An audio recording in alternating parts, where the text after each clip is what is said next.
नमस्कार दोस्तों, स्वागत है आपका हमारे यूट्यूब चैनल पर। अगर आप चैनल पर नए हैं तो प्लीज़ चैनल को सब्सक्राइब कर लीजिए और अपने दोस्तों को शेयर कर दीजिए। 85 शब्द प्रति मिनट की गति से डिक्टेशन शुरू करते हैं 5 सेकंड बाद।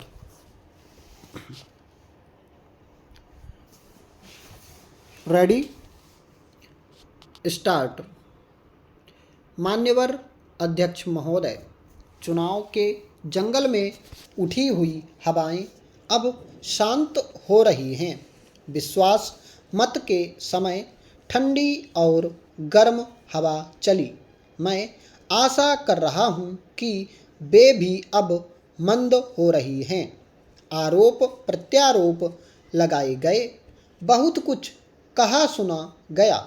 मैं यह अपेक्षा करता हूं कि अब थोड़े शांत और शालीन वातावरण में मान्यवर राष्ट्रपति महोदय के अभिभाषण पर एक रचनात्मक चर्चा हो। मैं यह चर्चा प्रारंभ कर रहा हूं।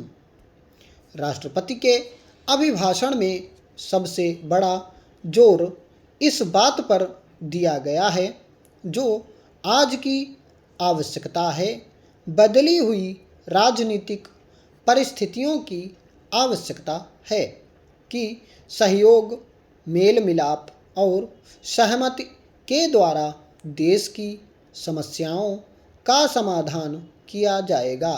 यहाँ चर्चा हुई और उस चर्चा में यह बात कहने, उठाने और साबित करने की कोशिश की गई कि जनमत, जनता का आदेश, जनादेश किसके साथ है। सबसे बड़ी पार्टी के रूप में उभरने के कारण भारतीय जनता पार्टी को जनता ने जनादेश दिया है, यह माननीय प्रधानमंत्री जी ने कहा। लेकिन उसके साथ एक बहुत बड़ी बात माननीय प्रधानमंत्री जी ने कही कि यदि 2/3 बहुमत भी हो तो भी देश का शासन चलाने के लिए मेल मिलाप, सहयोग और सहमति की राजनीति की आवश्यकता है। उन्होंने 2 बातों पर गंभीरता से विचार किया। एक, भारतीय जनता पार्टी सबसे बड़े दल के रूप में उभरी थी और दूसरा, भारतीय जनता पार्टी और मित्र दलों का गठबंधन सबसे शक्तिशाली गठबंधन था। लेकिन एक और विशेषता थी कि यह गठबंधन चुनाव के पूर्व हुआ था, चुनाव के बाद नहीं। हम इस गठबंधन को लेकर मतदाता के पास गए थे। चुनाव के पूर्व जो गठबंधन होते हैं उनमें विचारों की समानता होती है। इसलिए राष्ट्रपति महोदय ने चुनाव के पूर्व गठबंधन के तथ्य को अधिमान दिया और हमें सरकार बनाने के लिए बुलाया। चुनाव में हम जनता के सामने 2 प्रमुख लक्ष्य लेकर गए थे। एक, देश को राजनीतिक स्थिरता देना और दूसरा, देश को स्वच्छ शासन और प्रशासन देना। यह गठबंधन चुनाव के पूर्व था, इसलिए यह कहना गलत होगा कि यह गठबंधन केवल सत्ता के लिए था। लोकतंत्र में सत्ता में भागीदारी स्वाभाविक है, आवश्यक है, लेकिन चुनाव पूर्व गठबंधन में और चुनाव के बाद के गठबंधन में जो गुणात्मक परिवर्तन है उसको समझा जाना चाहिए। राष्ट्रपति महोदय ने समझा और उन्होंने हमें सरकार बनाने के लिए बुलाया। राष्ट्रपति महोदय के अभिभाषण पर धन्यवाद प्रस्ताव पेश होने जा रहा है, इसलिए मैं सदन में रहना चाहता हूं। मुझे रहना भी चाहिए, लेकिन इसी समय राज्यसभा में भी धन्यवाद का प्रस्ताव लिया जा रहा है। इसके साथ साथ एक विदेशी मेहमान भी आए हुए हैं जिनका कार्यक्रम पूर्व निश्चित था और उनसे मुझे अभी 12:30 बजे मुलाकात करनी है।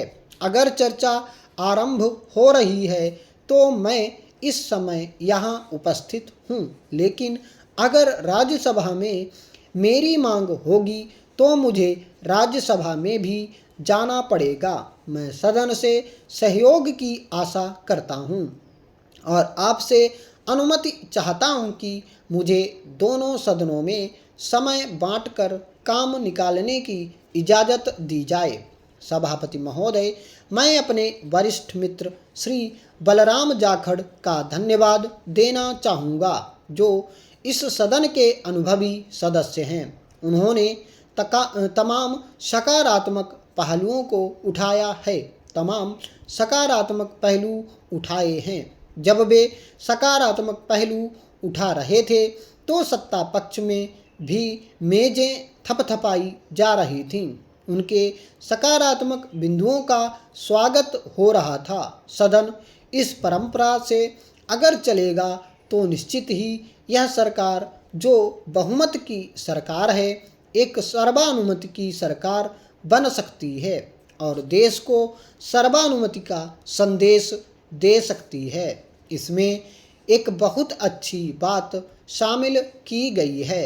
मैं तमाम बातों पर नहीं जाना चाहता हूँ क्योंकि समय कम है कि हम पिछड़ी जातियों के बारे में, पिछड़े व्यक्तियों के बारे में पिछले 40 सालों में चिंता करते रहे हैं। उनके लिए नौकरियों में आरक्षण की व्यवस्था की गई। यह एक अच्छा कदम था, प्रशंसनीय कदम था, लेकिन उन क्षेत्रों की जो प्राकृतिक कारणों से, नैसर्गिक कारणों से, भौगोलिक कारणों से मुख्य धारा में नहीं आ पाए, पहचान करने का काम जो पिछली सरकारों को करना चाहिए था, यदि वह किया गया होता तो जैसा मणिपुर की माननीय सदस्या अभी बोल रही थीं, अपनी पीड़ा व्यक्त कर रही थीं, उन्हें इस पीड़ा को व्यक्त करने का अवसर न आता।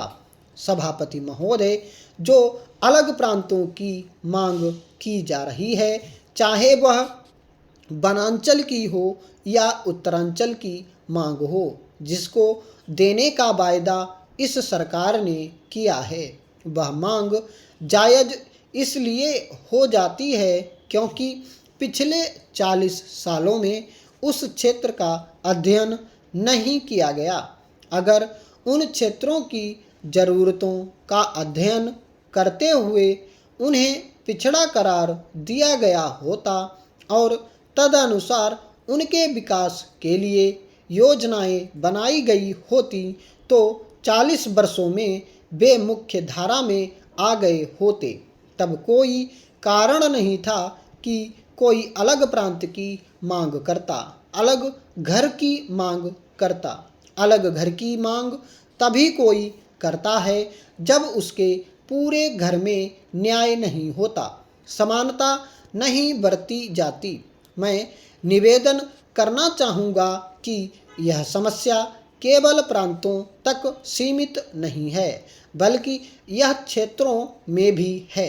हमारे कई मित्र, चाहे वे प्रतिपक्ष के ही क्यों ना हों, वे भी सहमत होंगे कि सभी संसदीय क्षेत्र समान रूप से प्रगति नहीं कर रहे हैं।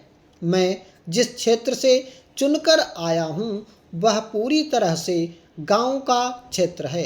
पूरे संसदीय क्षेत्र में केवल एक नगर पालिका है और वह भी तृतीय श्रेणी की।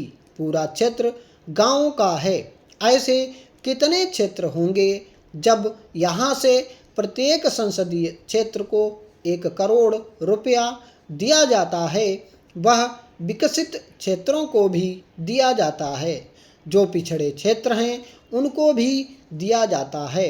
अगर इससे पहले यह पहचान की जाए, पता लगाया जाए कि कौन सा क्षेत्र किस मामले में पिछड़ा है, क्या वहाँ औद्योगिक पिछड़ापन है या शैक्षिक पिछड़ापन है, आर्थिक रूप से पिछड़े हैं, कृषि के क्षेत्र में पिछड़े हैं, किस किस मामले में पिछड़े हैं। अगर इसका अध्ययन किया जाएगा तो देश को समान प्रगति के जो अवसर मिलेंगे उनमें वे क्षेत्र भी लाभान्वित होंगे जिनमें विकास की किरणें अभी तक नहीं पहुंची हैं। स्टॉप।